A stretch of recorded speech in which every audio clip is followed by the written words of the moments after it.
Hello everyone, ಎಲ್ರಿಗೂ ನಮಸ್ಕಾರ. Welcome back to Seema's Academy. So in this video we will be learning the difference between the normal goods and inferior goods. So this is one of the 4 marks question that you see in your microeconomics chapter 2, theory of consumer behavior. So in the previous video we already studied the differences between substitute goods and complementary goods alva. So ಈ ವಿಡಿಯೋನಲ್ಲಿ normal goods ಮತ್ತು inferior ಗೂಡ್ಸ್ಗಿರುವಂಥ ಡಿಫ್ರೆನ್ಸಸನ್ನು ನೋಡ್ಕೊಳ್ಳುವ. So this is a 4 marks question. First of all, what is the meaning of normal goods? First ನಾವು normal ಗೂಡ್ಸನ್ನು ಕಲ್ತ್ಕೊಳ್ಳುವ, ನಂತರ we will move to the inferior goods. All right. ನಾವು ನಾರ್ಮಲ್ ಗೂಡ್ಸ್ ಅಂತ ಹೇಳಿದರೆ those goods whose demand increase with the increase in income. ಅಂದರೆ ಗ್ರಾಹಕನ ಆದಾಯ, ಕನ್ಸ್ಯೂಮರ್ನ ಇನ್ಕಮ್ ಇನ್ಕ್ರೀಸ್ ಆದಾಗೆ ಏನಾಗುತ್ತೆ, ಡಿಮಾಂಡ್, ಬೇಡಿಕೆ ಕೂಡ ಇನ್ಕ್ರೀಸ್ ಆಗುತ್ತೆ. So that is a normal understanding, we know it ಅಲ್ವಾ. ಇನ್ಕಮ್ ಯೂಶ್ವಲಿ ಇನ್ಕ್ರೀಸ್ ಆದಾಗ the demand for the goods also increases. So ಈ ಸರಕುಗಳನ್ನು ನಾವು ನಾರ್ಮಲ್ ಗೂಡ್ಸ್ ಅಂತ ಕರಿತೇವೆ. Now, what is the income and the price effect for the normal goods? Income effect is positive and price effect is negative. ಅಂದರೆ income effect is positive ಅಂತ ಹೇಳಿದರೆ ಕನ್ಸ್ಯೂಮರ್ನ income increase ಆದಾಗ demand for the normal goods ಏನಾಗುತ್ತೆ, demand also increases. Okay, so that is called as positive effect. ಒಂದೇ ಡೈರೆಕ್ಷನಲ್ಲಿ move ಆಗೋದಿದ್ರೆ ಅದನ್ನು positive effect ಅಂತ ಕರಿತೇವೆ. ಇನ್ನು ಪ್ರೈಸ್ ಇಫೆಕ್ಟ್ ಈಸ್ ನೆಗೆಟಿವ್ ಅಂತ ಹೇಳಿದ್ದಾರೆ ಇಲ್ಲಿ. So why the price effect is negative? If the price of the commodity increases, law of ಡಿಮಾಂಡ್ನಲ್ಲಿ ಕಲ್ತಿದ್ದೇವೆ ಇದನ್ನು. ಏನು ಹೇಳುತ್ತೆ law of demand? If the price of the commodity increases, demand ಏನಾಗುತ್ತೆ, ಬೇಡಿಕೆ ಏನಾಗುತ್ತೆ, ಇಟ್ ವಿಲ್ ಕಮ್ ಡೌನ್. ಅದೇ ಥರ if the price of the goods decreases, demand ಏನಾಗುತ್ತೆ, demand for the commodity increases ಅಲ್ವಾ. So you can see there is the opposite direction. So that is why the price effect ಏನಾಗಿರುತ್ತೆ, ಯಾವತ್ತಿದ್ರೂ negative ಆಗಿರುತ್ತೆ for normal goods. ಅದೇ income effect ಏನಿರುತ್ತೆ, positive ಆಗಿರುತ್ತೆ. ಅಂದರೆ income ಹೆಚ್ಚಾದಾಗ ಡಿಮಾಂಡ್ ಕೂಡ ಹೆಚ್ಚಾಗುತ್ತೆ. So next one is the relation. Now what is the relationship between the income and demand? ಆದಾಯ ಮತ್ತು ಬೇಡಿಕೆಗಿರುವ ರಿಲೇಶನ್ಶಿಪ್ ಹೇಗಿರುತ್ತೆ? So here the relation is direct relation between income and demand. So again we have seen it. As the consumer's income increases, the demand for the normal goods also increases. Alright, now to give you an example of normal goods are the TV, refrigerator, cars, all of these things are normal goods. So consumer na ಆದಾಯ ಹೆಚ್ಚಾಗ್ತಾ ಇದ್ದಂಗೆ TV, refrigerators, cars ಅನ್ನು ಇನ್ನು ಪಡ್ಕೊಳ್ಬೇಕು ಅನ್ನೋ demand ಬರುತ್ತೆ.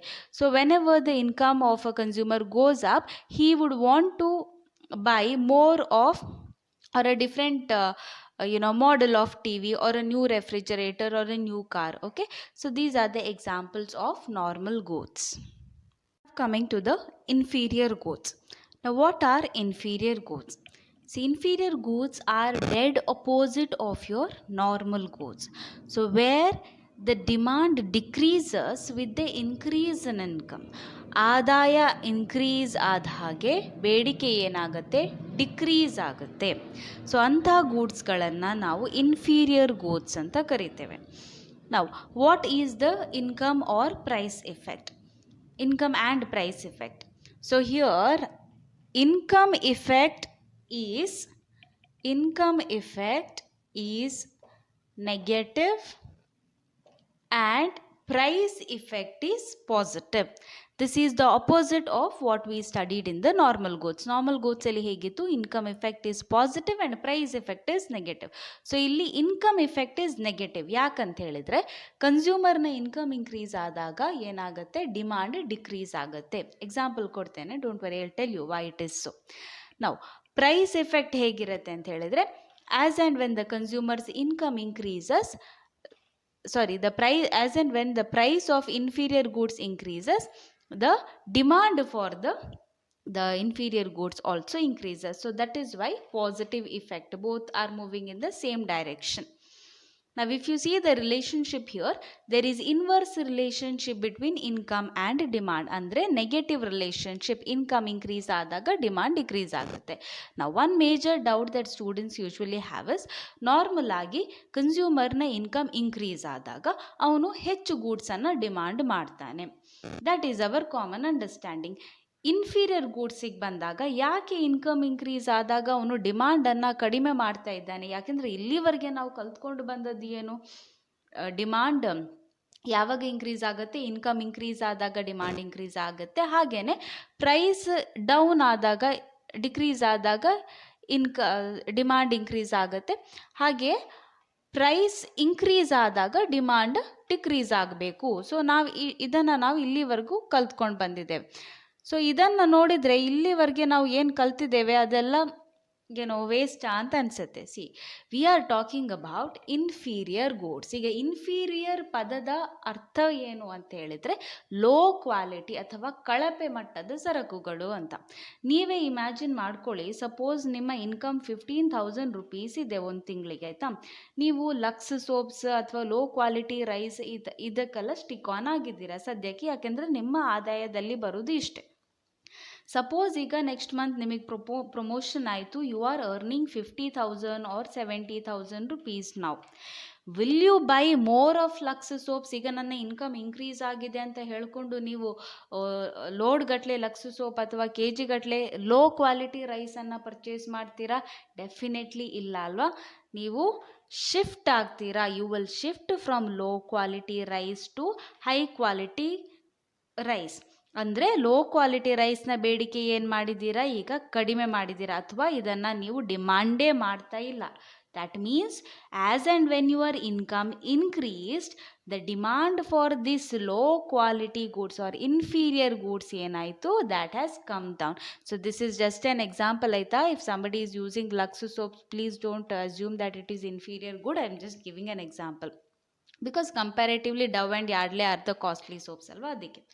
So I hope ನಾವು it is understood ಯಾಕೆ ಇನ್ಫೀರಿಯರ್ ಗೂಡ್ಸಿಗೆ ನಮ್ಮ ಲಾ ಉಲ್ಟಾ ಅಪ್ಲೈ ಆಗುತ್ತೆ, ರಿವರ್ಸ್ ಅಪ್ಲೈ ಆಗುತ್ತೆ ಅಂತ.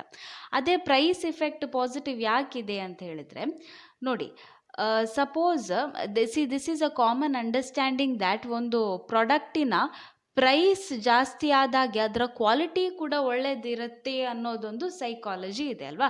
ಅದಕ್ಕಾಗಿ ಇನ್ಫೀರಿಯರ್ ಗೂಡ್ಸಿನ ಬೆಲೆ ಹೆಚ್ಚಾದಾಗ ಡಿಮಾಂಡ್ ಕೂಡ ಹೆಚ್ಚಾಗುತ್ತೆ. The main reason behind that is consumers believe that as the price increases the quality of the good also increases. ಅದಕ್ಕಾಗಿ ಪ್ರೈಸ್ ಎಫೆಕ್ಟ್ ಪಾಸಿಟಿವ್ ಆಗಿರುತ್ತೆ, ಬಟ್ ಇನ್ಕಮ್ ಎಫೆಕ್ಟ್ ನೆಗೆಟಿವ್ ಇರುತ್ತೆ. Okay, so this is for 4 marks difference between normal goods and inferior goods. I hope the concept is understood. ಬೇರೆ ಯಾವುದಾದ್ರೂ doubts ಇದ್ದರೆ, clarification ಬೇಕಿದ್ರೆ ನನಗೆ ಕಾಮೆಂಟ್ಸ್ನಲ್ಲಿ ತಿಳಿಸಿ. Let me see how I can help you. All right, thank you so much for watching. Content useful ಆಗ್ತಾ ಇದೆ ಅಂತ ಹೇಳಿದರೆ ದಯವಿಟ್ಟು ಲೈಕ್ ಮಾಡಿ, ಶೇರ್ ಮಾಡಿ, ಸಬ್ಸ್ಕ್ರೈಬ್ ಮಾಡಿ.